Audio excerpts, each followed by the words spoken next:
"Please don't bow to me," the homeless man whispered as the restaurant workers suddenly lowered their heads.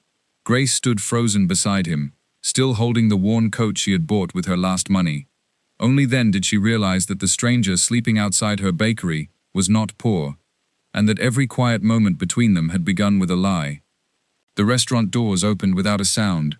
Warm light spilled across the polished marble floor as Grace stepped inside, one hand gripping the strap of her faded handbag. Beside her stood a man wearing an old coat. The coat was clean now, but its sleeves were still frayed. His shoes were scratched.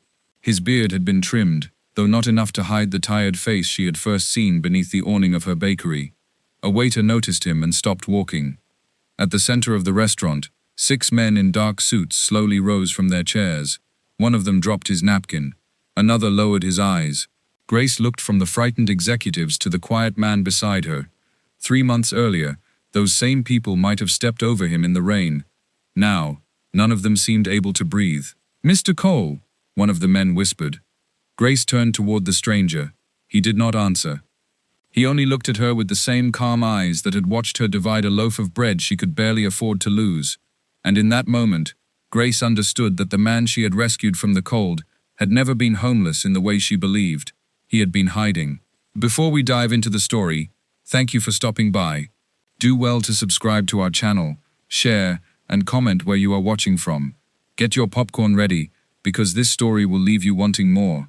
Let's go. 3 months earlier, November had arrived in Chicago without warning. The first hard rain came just after sunset. It struck the bakery windows in slanted sheets, blurring the headlights outside and turning the pavement into black glass.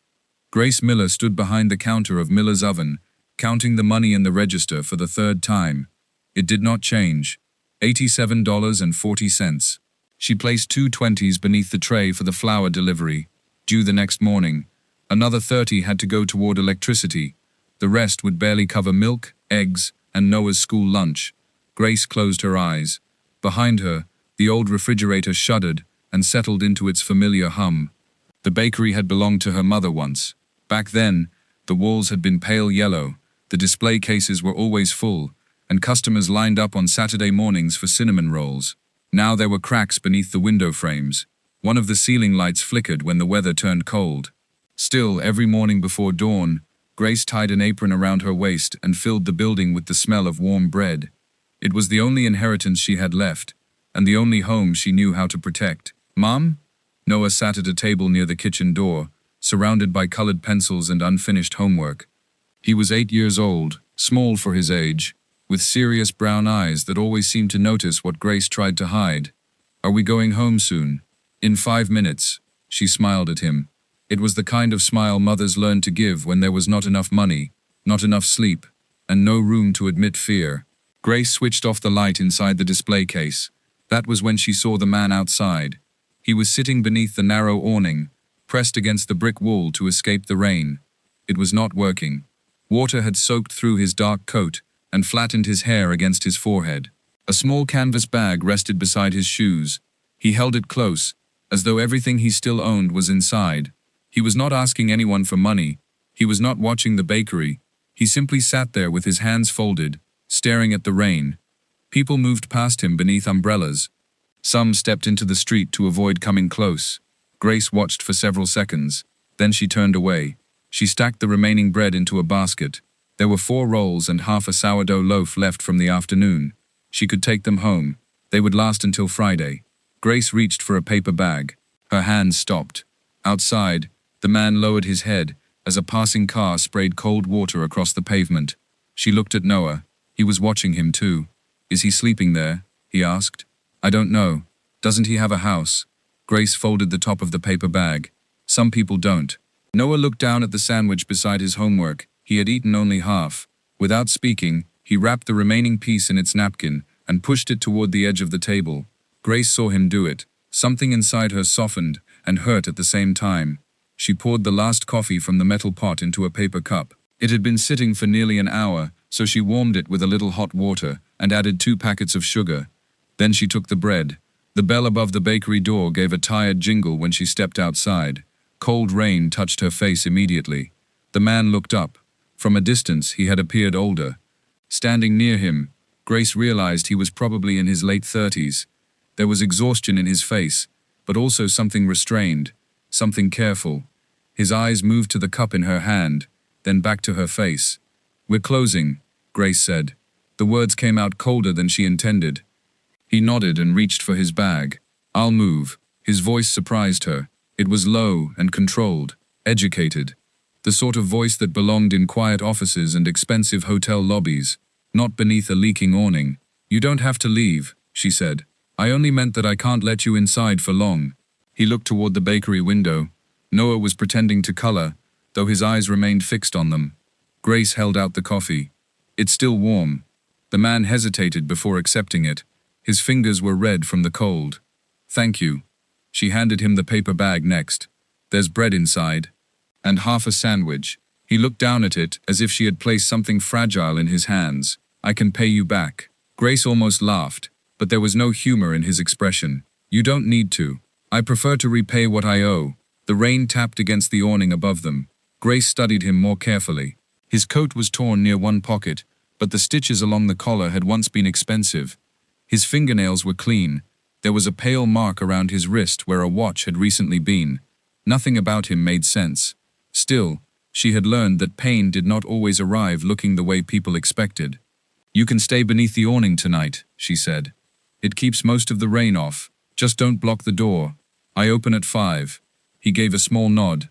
"I understand." Grace turned to leave, then stopped. "What's your name?" For the first time, uncertainty passed across his face. It lasted only a second. "Adrian." "Grace." "I know." Her hand tightened around the door handle. Adrian glanced at the painted name above the bakery window. "Miller's Oven," he explained quietly. "I assumed." Grace nodded, though something about the answer remained with her. Inside, Noah was putting on his coat. "Did he say thank you?" he asked as she locked the register. "He did." "Is he staying there all night?" "Only until morning." Noah slid one arm into his backpack. "What if he's a bad person?" Grace looked through the rain-streaked window. Adrian sat beneath the awning with the warm cup between his hands. Before eating, he broke the bread slowly, almost respectfully. She thought about Noah's question. There were sensible answers a mother could give. She could have said they needed to be careful. She could have explained that strangers sometimes carried dangers people could not see. Both things were true. But Grace also knew what it felt like to be judged by an empty bank account, a worn coat, or the absence of someone standing beside you. "We don't know what kind of person he is," she said. "But hunger doesn't ask for someone's history before it hurts them." Noah considered this. "So we help first, when we can." They left through the back entrance. Grace drove away in her old silver car with Noah asleep against the passenger window. She thought about Adrian twice on the journey home, then 3 times while lying awake in bed. She wondered whether he had stayed dry. She wondered why his voice sounded so familiar, though she was certain they had never met. At 4:30 the next morning, the rain had stopped. The city was covered in a thin grey mist. Grace parked outside the bakery and prepared herself to find the awning empty. Instead, she saw Adrian standing on the pavement. He had found an old broom near the bins. The paper cup and bread bag had been folded neatly beside the door. He was sweeping away wet leaves as dawn slowly touched the windows. Grace remained inside her car, watching him. He moved with quiet concentration, clearing a place that did not belong to him. When he noticed her, he rested both hands on the broom. "I told you I prefer to repay what I owe," he said. Grace stepped out of the car. In the pale morning light, he looked less like a homeless man, and more like someone who had deliberately walked away from another life. She unlocked the bakery door. But before entering, she looked back at him. For the first time, she wondered whether Adrian had come beneath her awning because he had nowhere else to go, or because he did not want anyone to know where he truly belonged. The black car appeared just before closing. It stopped across the street without turning off its engine. Its windows were dark. Inside the bakery, Adrian stood beneath the pale kitchen light with flour on his sleeves and a wooden spoon in his hand. Grace was saying something about the broken oven timer when his face changed. Not much. Just enough. His fingers tightened around the spoon. Across the road, the driver lowered the window and lifted a phone. A single flash reflected against the bakery glass. Adrian stepped backward into the shadow. Grace followed his eyes, but by the time she turned toward the street, the car was already moving. Only its red taillights remained, disappearing into the rain, and for the first time since Adrian had arrived, Grace saw fear beneath his silence. 3 weeks had passed since the morning she found him sweeping wet leaves from the pavement. At first, Grace had expected him to leave. People like Adrian usually did. They accepted a warm meal, rested for a night, and disappeared before anyone could learn enough to miss them. But every morning, he returned before sunrise. Sometimes he was already waiting beneath the awning when Grace arrived. Other times, he appeared as she lifted the metal shutters, carrying the same small canvas bag and wearing the same dark coat. She never asked where he slept. He never told her. Their arrangement began without ceremony. Breakfast in exchange for work, a cup of coffee, 2 eggs, whatever bread had gone unsold the day before. In return, Adrian carried flour sacks from the storeroom, washed trays, swept the floor, and stayed out of the customer's way. Grace told herself it was practical. The bakery needed help. She could not afford an employee. He needed warmth. Neither of them mentioned kindness. Kindness became easier to accept when it wore the clothes of an agreement. One morning, Grace found him standing in front of a broken shelf near the kitchen door. The wood had sagged for months. She had placed a stool beneath it and learned not to touch the jars at the far end. Adrian ran his fingers along the crack. "This was repaired before," he said. "Badly." Grace looked up from the dough she was kneading. "My husband fixed it." The room became quiet. Adrian lowered his hand. "I'm sorry. You didn't know." She pressed both palms into the dough. For a moment, neither of them spoke. Then Adrian removed 2 screws from the shelf, found a piece of spare wood behind the storeroom door, and began working. He did not ask another question about her husband. Grace noticed that. Most people became curious when grief entered a room. Adrian seemed to understand that some doors were kinda left closed. By noon, the shelf sat straight against the wall. It was stronger than before. Grace placed the jars back carefully. "How did you learn to do that?" she asked. Adrian wiped sawdust from his fingers. "I watched people who knew what they were doing." "That sounds like something a rich man would say." The words came out lightly, almost as a joke. But Adrian did not smile. He looked at the repaired shelf for a long time. Then he said, "Maybe I spent too much time watching." Grace waited. He offered nothing more. That afternoon, while searching for an unpaid flour invoice, Adrian noticed the account book beside the register. It was an old ledger, with bent corners, and pages filled in Grace's narrow handwriting. Numbers crowded the margins. Several entries had been crossed out and rewritten. "You do this yourself?" he asked. "I used to have an accountant. What happened?" "He charged more than the bakery earned." Adrian pulled out a chair. "May I?" Grace handed him the ledger, expecting him to glance at it and become confused. Instead, he turned each page slowly. His eyes moved with quiet precision. He calculated totals without using the small calculator beside him. Every few minutes, he made a mark with a pencil. After nearly an hour, he placed one finger beneath a column of numbers. "You've been paying the flour distributor twice for certain deliveries." Grace frowned. "That's impossible." Adrian showed her the repeated invoice numbers. Then he found incorrect tax deductions, a monthly service charge for equipment she no longer owned, and several payments her former accountant had recorded under the wrong dates. The mistakes were small. That was what made them dangerous. Small enough to be ignored, large enough to keep Grace awake at night. She sat beside him, staring at the figures. "How do you know all this?" Adrian closed the ledger. "I used to work with numbers." "What kind of work?" He rubbed the edge of the page with his thumb. "Work that made people forget what things cost." Grace studied him. He had become skilled at answering without giving anything away. Every sentence offered a door, and closed it at the same time. Still, the corrections saved her nearly $400 that month. It was more money than she had seen in one place since summer. Grace bought Noah new winter shoes. She replaced the leaking pipe beneath the sink, and one evening, without telling Adrian, she placed a clean gray sweater inside a paper bag and left it beside his chair. He found it after closing. "What is this?" he asked. "Payment. We agreed on breakfast. You saved me $400. I pointed out mistakes. You noticed what I couldn't." Adrian touched the folded sweater, but did not lift it. For a moment, his face seemed almost embarrassed. "I can't take this." Grace continued wiping the counter. "Then leave it there and freeze." He looked at her. She did not look back. The next morning he wore the sweater beneath his coat. It fit perfectly. Noah began sitting near Adrian after school. At first he kept a careful distance. He watched the way Adrian worked. He listened to the calmness in his voice. Children noticed danger differently from adults. They did not trust appearances. They trusted repetition. Adrian appeared every morning. He washed his hands before touching food. He never raised his voice. He never laughed when Noah asked questions adults considered foolish. One afternoon, Noah pushed a mathematics worksheet across the table. "I don't understand fractions." Adrian sat opposite him. "They're only pieces of something whole. That's what my teacher said." "Then your teacher didn't explain it properly." He took a cinnamon roll from the cooling tray and divided it into 4 equal pieces. "If I give you 1 piece, what do you have?"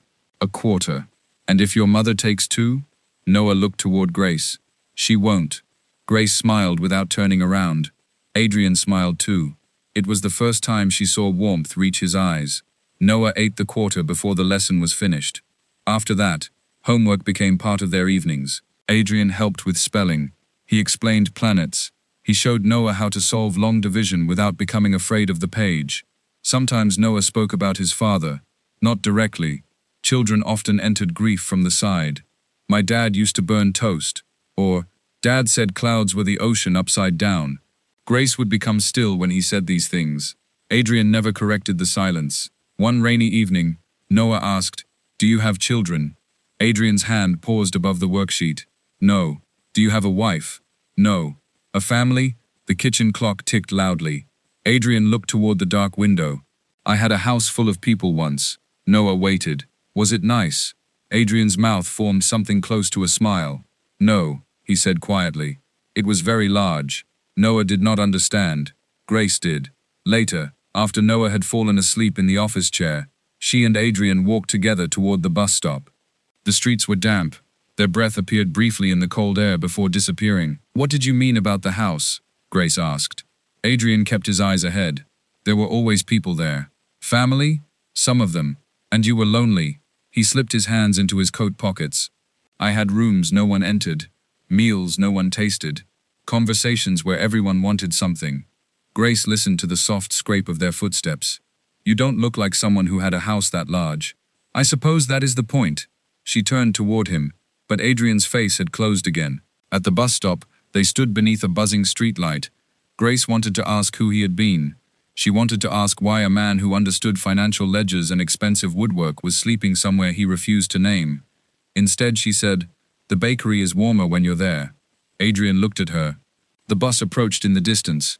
Its headlights moved through the mist. "It's quieter than the place I came from," he said. That was all. But some evenings, a few words were enough to change the shape of silence. Their companionship grew inside ordinary things. Flour on their sleeves, coffee cooling between them, Noah asleep over a book, the old radio playing softly while rain pressed against the windows. Grace stopped watching the clock when Adrian was near. Adrian stopped looking over his shoulder. For a little while, the bakery became a place where neither of them had to explain what was missing.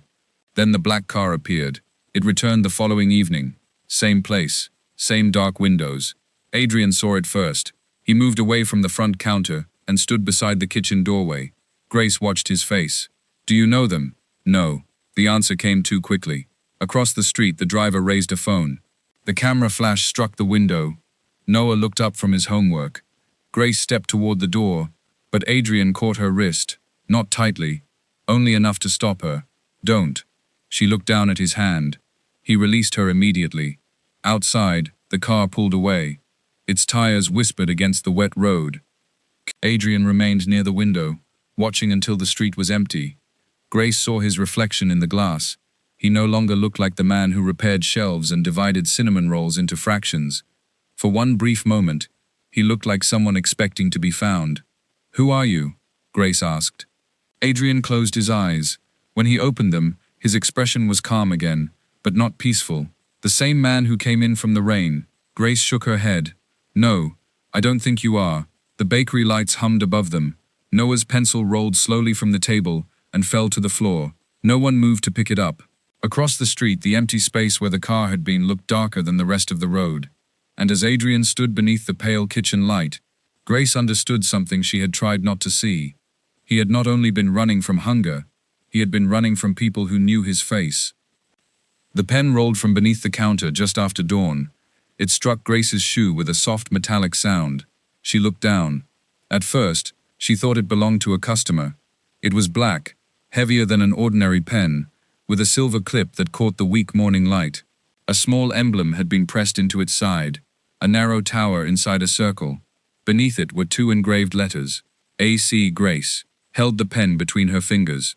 Across the bakery, Adrian stood beside the oven with his back to her. He was staring through the window. The street outside was empty. Still, he watched it as if someone had just left, or as if someone might return. Adrian? He turned too quickly. Grace closed her hand around the pen. Something in his face stopped her from showing it to him. Coffee? She asked instead. He nodded, but his eyes remained on her closed fist. The black car did not appear again the following morning, or the morning after that. Yet something had already changed. Adrian arrived earlier than usual. He checked both ends of the street before entering. Whenever the bell above the door rang, his shoulders tightened before he looked up. He stopped sitting near the front window. He moved Noah's homework table closer to the kitchen and said the old spot was too cold. Grace knew it was not. The radiator beneath the window worked better than anything else in the bakery. She did not question him immediately. There were moments when truth became frightened if approached too quickly. So she watched. Adrian had always been quiet. Now his silence felt guarded. He began keeping his canvas bag near his feet while he worked. He no longer left his coat hanging by the back door. Once, when a delivery truck stopped outside, he stepped into the storeroom and remained there until it drove away. Grace stood beside the register, listening to the engine fade. When Adrian returned, he carried an empty flour sack, as though that had been the reason he left. She did not embarrass him by pretending to believe it.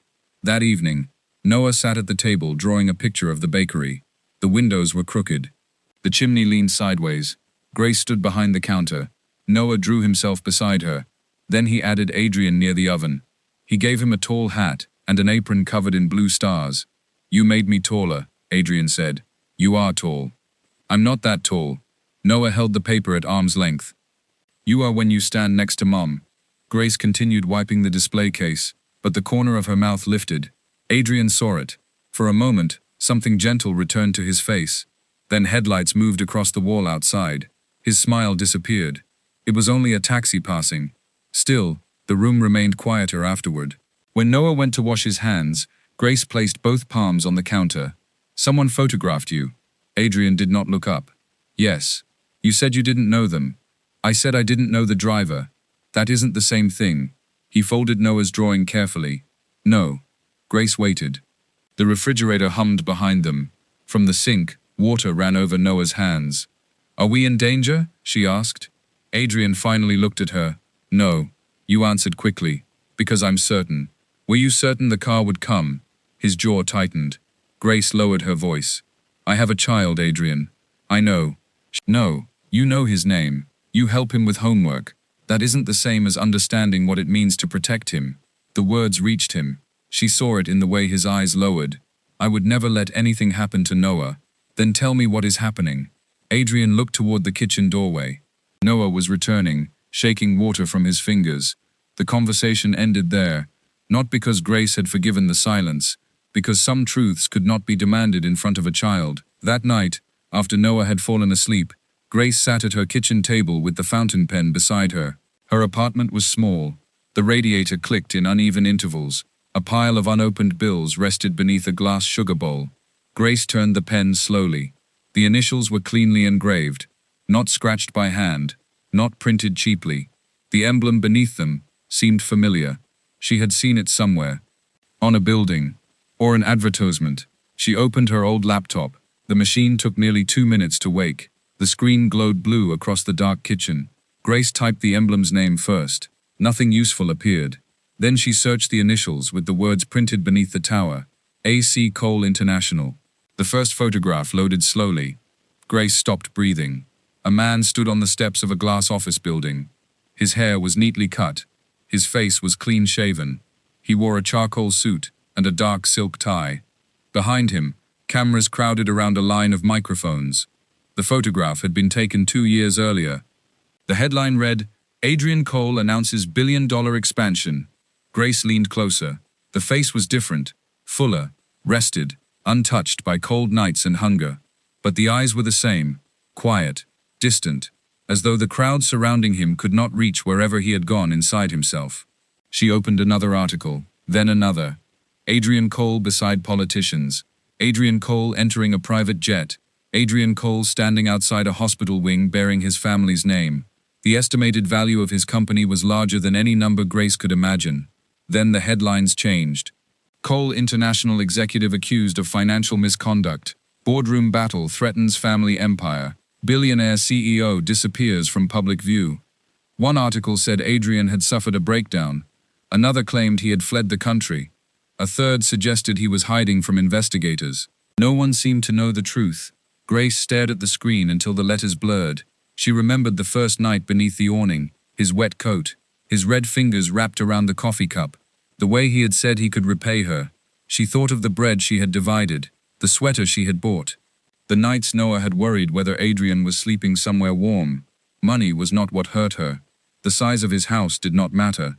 Neither did the cost of the pen. What hurt was the memory of standing beside him, offering the little she had, while he had looked into her face and allowed her to believe he had nothing. Grace closed the laptop. The apartment became dark again. On the table, the silver initials caught the light from the street.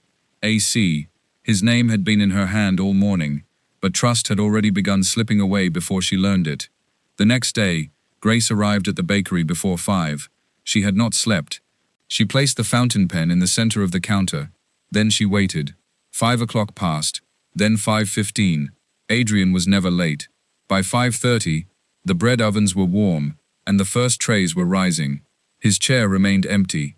At 6, Grace stepped beneath the awning and looked down the street. No dark coat approached through the mist. No canvas bag rested beside the wall. Only wet newspapers moved along the pavement. When she returned inside, she noticed the back room door was slightly open. Adrian's borrowed sweater had been folded on the office chair. His coat lay on top of it. Clean, dry, abandoned. Beside the clothes sat the account books.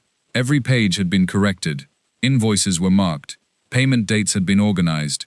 At the bottom of the stack was a white envelope with Grace's name written across it. His handwriting was careful, almost formal. Grace opened it slowly. Inside was a single sheet of paper. Grace, I should have told you before kindness made the truth harder. I came into your bakery carrying a name that had become dangerous. You offered me food without asking for it. Noah offered me trust before I deserved it. I did not lie because I thought you were foolish. I lied because your bakery was the only place where no one knew what I owned. It became the only honest place in my life, and I brought dishonesty into it. I am sorry, Adrian. Grace read the letter twice. There was no address, no explanation, no promise to return. She lowered herself into the chair. Around her, the bakery continued waking. The oven timer rang. Pipes knocked behind the wall. Outside, buses moved through the gray morning.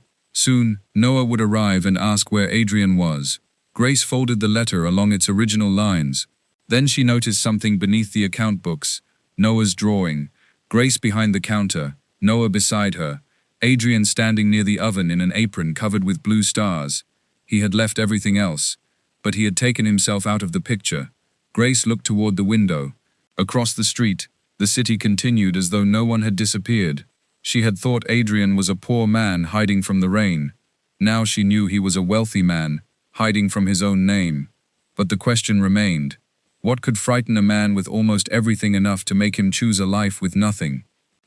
Please don't bow to me. Adrian's voice moved quietly through the restaurant. Still, every man at the long table remained standing.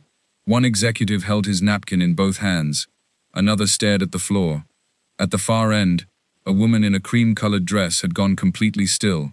A diamond rested against her throat, catching the light whenever she breathed. Grace stood beside Adrian in her worn winter coat. Only hours earlier, she had believed his greatest secret was money. Now she understood that wealth had been the smallest part of what he had hidden. Adrian placed a brown folder on the table. You spent months trying to prove I had lost my mind, he said. His cousin slowly lowered himself into his chair. Adrian looked at him without anger. That was your first mistake. The address had been printed faintly at the bottom of Adrian's letter. Grace noticed it only after Noah left for school. It was not a home address. It belonged to Cole International. She stood inside the bakery office with the letter beneath the desk lamp, reading the final line again. There was no invitation, no request for forgiveness, just a return address pressed into the paper in small grey letters. Grace told herself she only wanted answers. But answers were rarely the whole reason people followed someone who had hurt them. Sometimes they followed because anger was easier to carry than absence. She closed the bakery early. At noon, she boarded a bus downtown. The city changed slowly through the window. Small grocery stores became banks. Brick apartment buildings gave way to polished towers. Even the sidewalks seemed cleaner. Grace sat with Adrian's fountain pen inside her handbag and watched people in expensive coats move beneath glass awnings. No one looked cold. No one appeared hurried. At least not in the way she understood hurry. Cole International rose above the street like a wall of blue ice. 40 floors of steel and glass. Its name was engraved across the entrance in silver letters. The same emblem from Adrian's pen stood beside the revolving doors. Grace stopped beneath it. For a moment, she thought about turning back. Her coat smelled faintly of bread and wood smoke. There was flour beneath one fingernail. People passed her carrying leather briefcases and speaking into small wireless phones.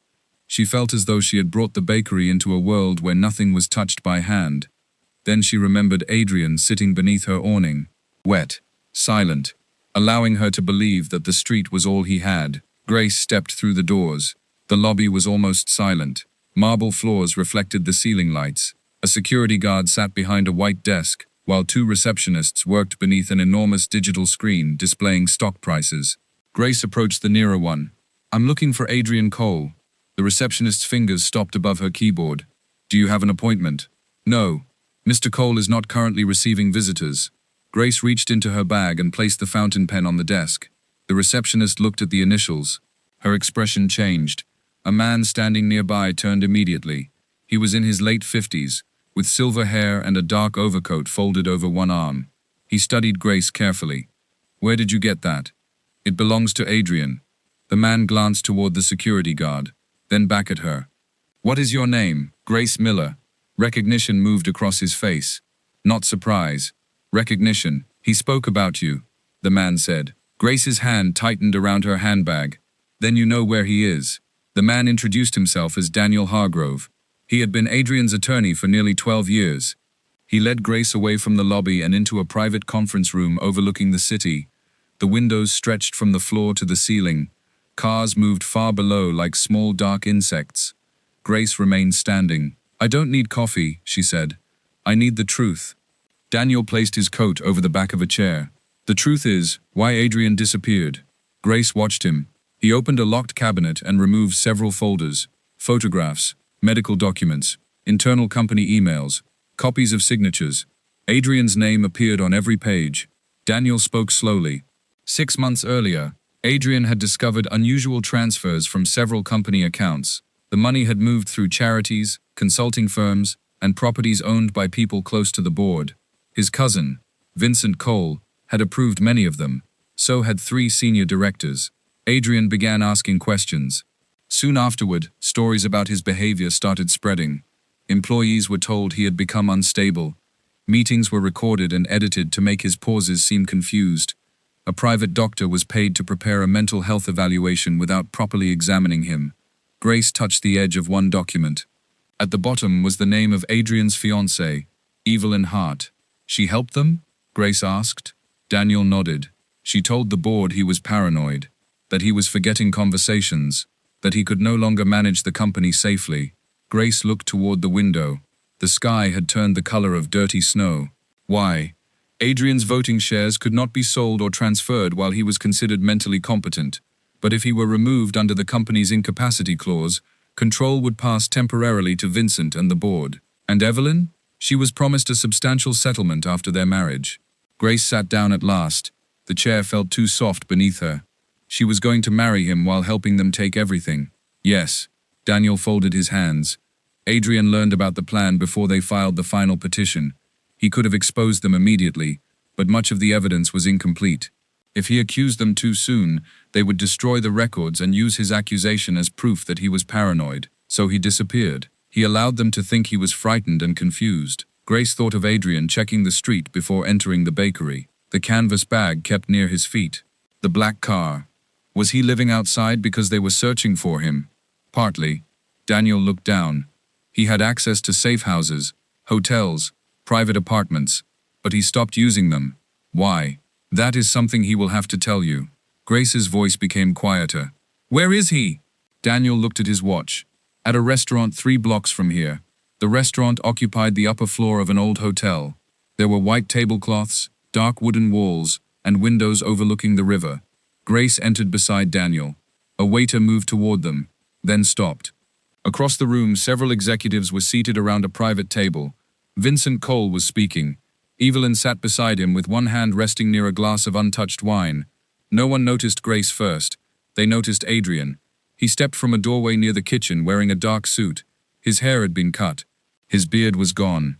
The ragged man from the bakery had disappeared beneath polished shoes and a tailored coat. Yet Grace recognized the way he held his shoulders, as though every room required him to prepare for disappointment. The executives rose. Evelyn's face lost its color. Adrian, she whispered. He did not look at her. He looked at Grace. For a moment, the restaurant vanished between them. There was only the bakery, a cooling cup of coffee, flour on his sleeves, Noah dividing a cinnamon roll into quarters. You came, Adrian said. Grace remained near the door. You left an address. I wasn't sure you would see it. I wasn't sure you wanted me to. Vincent stepped away from the table. This is a private meeting. Adrian turned toward him. No, this is a meeting about a company that still belongs to me. His voice stayed calm. That frightened them more than anger might have. Daniel placed several folders on the table. A private investigator entered behind him, followed by 2 attorneys. Adrian opened the first folder. Inside were bank records, connecting Vincent to the missing funds. The second contained payments to the doctor who had written Adrian's false evaluation. The third held messages between Evelyn and the directors, dates, amounts, promises. One by one, the truth appeared beneath the restaurant's warm light. No one shouted. There was nowhere for noise to hide. Vincent tried to explain. Adrian allowed him to speak. Then he placed an audio recorder on the table. Vincent's own voice filled the room. When the petition is approved, Adrian won't be able to stop us. The recording ended. The silence afterward felt heavier than any accusation. Adrian looked at the board members. Your access to company accounts has been suspended. Formal removal proceedings begin tonight. The authorities have received copies of everything. One director sank into his chair. Another asked for his lawyer. Vincent stared at Adrian with the hollow anger of a man who had mistaken patience for weakness. Evelyn did not move. Her eyes found Adrian's at last. I was afraid, she said. Adrian's expression softened. Not with love, with exhaustion. You were afraid of losing a life you had not earned. She looked down at the diamond on her finger. I did love you. Perhaps. His voice was almost gentle. But not when loving me became inconvenient. Evelyn removed the ring. She placed it beside her wine glass and walked toward the door. When she passed Grace, the scent of expensive perfume remained briefly in the air. Then she was gone. The executives followed one at a time. Vincent left last. He looked at Adrian, but Adrian did not return the look. Soon, only Grace, Adrian and Daniel remained. Daniel gathered the files and quietly stepped away. Adrian stood beside the empty table. The authority in his face began to fade. He looked tired again, more like the man beneath the awning. I should have told you, he said. Yes, I wanted to. But you didn't. Grace approached the table. She removed the fountain pen from her bag and placed it near Evelyn's abandoned ring. Adrian looked at it. I thought you helped me because you believed I had nothing, he said. Grace shook her head. I helped you because you were cold. He looked up. Your money would not have made you deserve the bread more, and being homeless did not make you deserve it less. I know that now. No. Grace's voice remained quiet. You know that I was kind to you. That is not the same thing. Adrian's eyes lowered. She continued. You allowed Noah to worry about you. You let me count my last dollars while you sat across from me, knowing you could have bought the building. I never wanted your money. That is not what hurts. The words settled between them. Grace did not cry. She had spent too many years learning that pain could remain dry-eyed and still be real. What hurts, she said, is that every time I asked who you were, you decided I had not earned the truth. Adrian stepped closer. I was afraid the moment you knew my name, I would lose the only place where I was simply a man. You were always a man. Grace met his eyes. You were the one who believed the rest of us could only see the money. He had no answer. Outside, snow had begun falling over the river. Small white flakes touched the windows and disappeared. Adrian reached toward her, then stopped before his hand could find hers. I don't know how to repair this. Grace looked at the man who had repaired her shelves, corrected her accounts, and taught her son fractions. Some things were easier to mend when the broken part could be seen. Neither do I, she said. She turned toward the door. Behind her, Adrian said her name.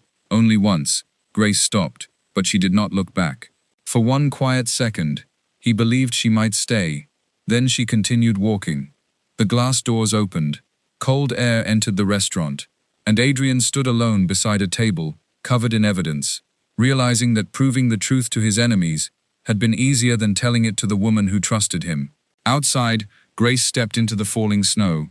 She had finally learned why Adrian disappeared, but forgiveness was not the same as understanding, and love, she was beginning to see, could survive a secret, while trust could not. The chair remained empty for 23 mornings.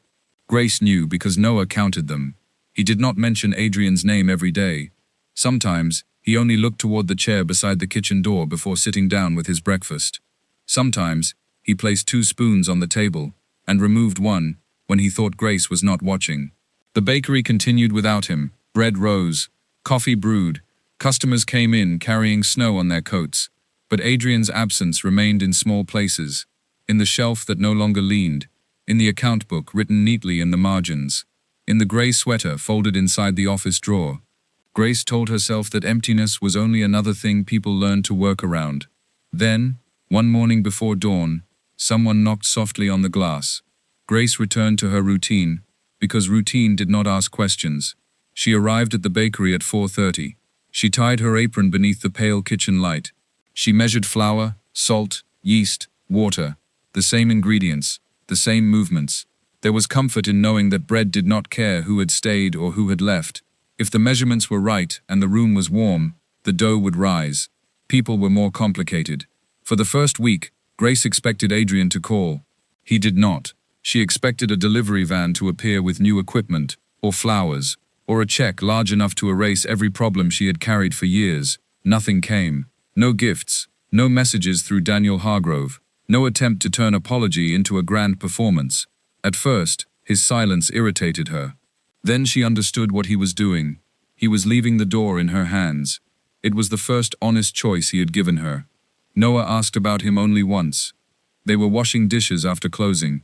Soap bubbles clung to Noah's fingers as he looked through the kitchen window. Is Adrian still rich? Grace dried a plate. Yes. Was he rich when he ate our cinnamon rolls? Yes. Noah considered this carefully. Then why did he look sad? Grace placed the plate on the rack. Money doesn't fix every kind of hunger. Noah nodded as though he understood. Perhaps children understood more than adults expected. They did not always need the whole explanation. Only the part that felt true. Outside, December settled over the city. Snow softened the streets. Christmas lights appeared in apartment windows and around the branches of trees. Business improved slightly. People bought pies for family dinners and boxes of cookies for office parties. Grace worked longer hours. Still, every evening, when she switched off the kitchen lights, she glanced at the chair. Then came the 24th morning. The knock was so quiet she almost missed it. Grace was standing beside the oven with both hands covered in flour. The sound came again.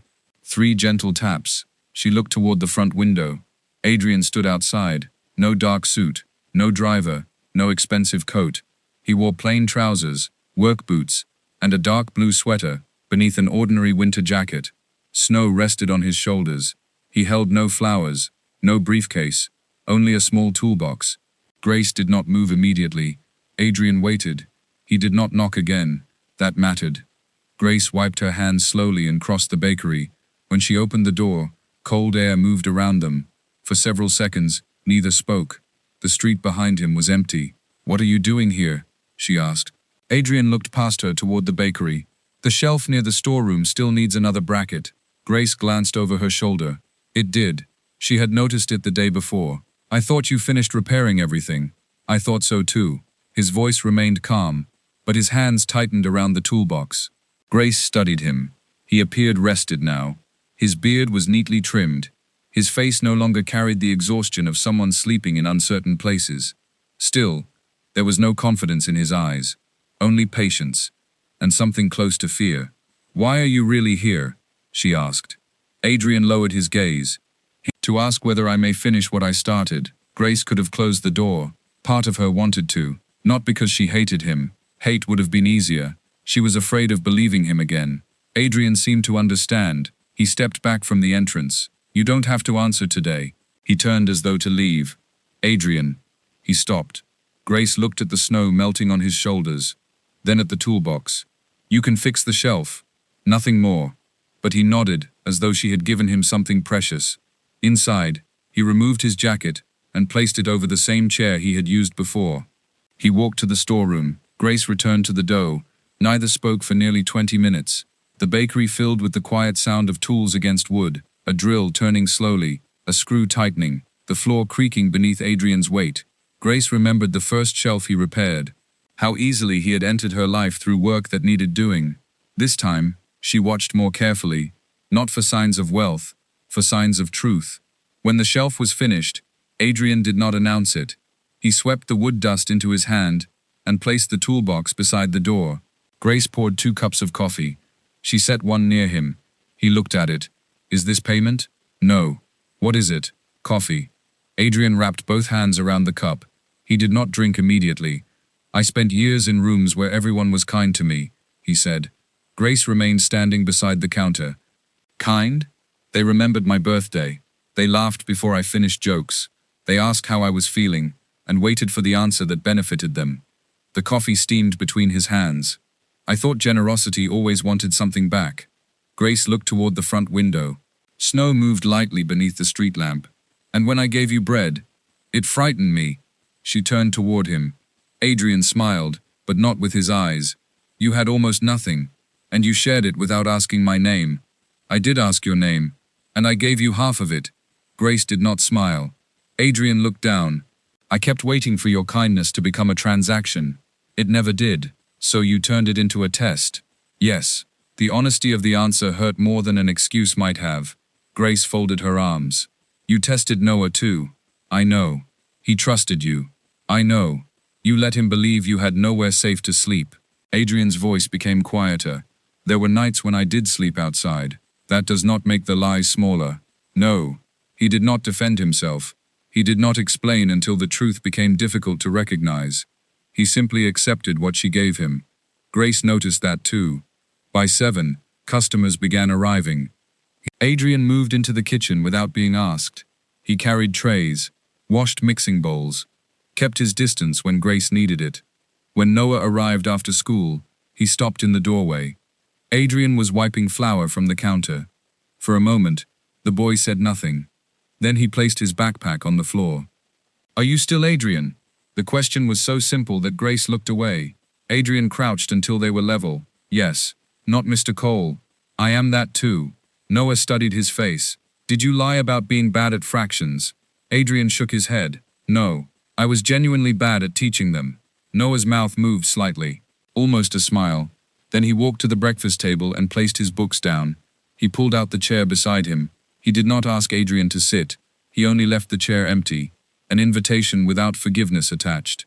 Adrian understood. He remained near the counter. The rebuilding happened slowly, not in speeches, in mornings. Adrian returned twice the following week, then 3 times. He called before coming. He answered every question Grace asked, even when the answers made him look foolish. He told her about the mansion he had stopped living in, about the board investigation, about the court proceedings against Vincent and the others. He told her Evelyn had moved to Europe. He did not speak about her with bitterness. Some betrayals became quieter once they had no power left.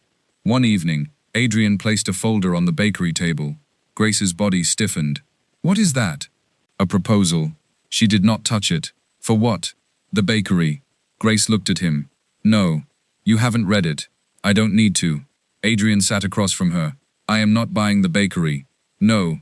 I am not paying your debts." "No. I am offering an investment under your terms." Grace remained silent. He opened the folder. The documents were simple. Grace would retain full ownership, full decision-making authority. No repayment would be required for 18 months. Any expansion would happen only with her written approval. Adrian's name appeared nowhere on the bakery. Grace turned the pages slowly. Why? Because the roof leaks. That isn't your responsibility. No, the oven needs replacing. I know. You are not rescuing me. I know. Grace looked up. Adrian held her gaze. I am asking to support something that matters to me without owning it. There it was. The difference he had finally learned. Helping did not mean taking control. Love did not mean becoming indispensable. Grace closed the folder. I will have my own lawyer review it. You should. And I may refuse. You can. She watched him. For once there was no hidden condition behind his patience. Weeks became months. The bakery roof was repaired. A new oven arrived. Grace hired a part-time assistant. Noah stopped counting empty mornings. Instead, he began saving Adrian a seat at breakfast. The chair became his again, gradually. Not because Grace announced it, because one morning, Adrian sat there, and no one asked him to move. Winter deepened. Snow gathered along the window ledges. Inside, the bakery glowed with amber light and the smell of cinnamon. On a quiet evening in February, Grace locked the front door after the last customer left. She turned the sign from open to closed. Behind her, Noah slept with his head resting on a folded jacket. Adrian stood at the sink washing the final tray. His sleeves were rolled to his elbows. Flour marked one side of his face. There were no cameras, no executives, no one bowing when he entered the room. Only the sound of water, the hum of the refrigerator, the small, ordinary noises of a place that had become home. Grace switched off the front lights. The kitchen light remained on. Adrian looked toward her. Should I turn it off? Grace glanced at Noah, then at the snow beyond the glass. No, she said. Leave it. Adrian dried his hands. He moved beside her, close enough that their shoulders almost touched. For a moment, neither spoke. They did not need to name what had returned between them. Some things became stronger when they were allowed to arrive quietly. Grace had not changed Adrian's life because she discovered he was wealthy. She changed it before she knew. When he was wet from the rain. When his name meant nothing to her. When all she could see was a tired man holding a cold cup between trembling hands. She had shown him that without the company, the mansion or the money, he was still worth feeding, still worth listening to, still worth seeing. Outside, the snow continued falling. Inside, the light stayed on, and Adrian remained, not as a billionaire pretending to have nothing, but as a man who had finally found something money had never been able to buy. A place where he did not have to hide, a family that did not need his fortune, and a woman who had seen him long before she knew his name.